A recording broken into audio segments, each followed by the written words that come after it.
ધર્મને એ ગમે છે, સત્ય તપ પવિત્રતા નહીં રહે. બસ દ્વારિકાધીશના કિનારે જાઓ ત્યારે કોઈ ગરીબ માણસને કંઈક જમાડજો. નહીં કોઈ ગરીબ માણસ હોય 10 રૂપિયા, 1 રૂપિયા નહીં 10 રૂપિયા દેજો. ઘણા લોકો એમ કે આપણે એને દઈએ ક્યાં વાપરતો, એ આપણે નથી જોવાનું. એક વખત દ્વારિકાના દેવળની સામે ઊભા રહી અને કોઈ ગરીબ માણસ, કારણ કે ખબર નથી કોણ પાત્ર છે, પાત્ર માપવાના થર્મોમીટર આવતા નથી ક્યાંય કે આ પાત્ર છે.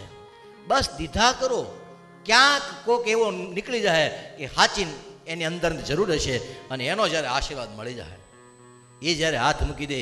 યાદ રાખજો, જેને ગરીબી છે, જેની પાસે ભગવાનને બીજી કાંઈ સમર્થ, એની બુદ્ધિ ઓછી હોય એટલે એનામાં વ્યસનો વધારે હોય, એનામાં અપલક્ષણો વધારે હોય, કારણ કે એને બિચારાને ગરીબી છે, એની પાસે એનો બુદ્ધિનો વિકાસ નથી થયો એટલે એ માગીને પણ વ્યસનમાં વાપરશે.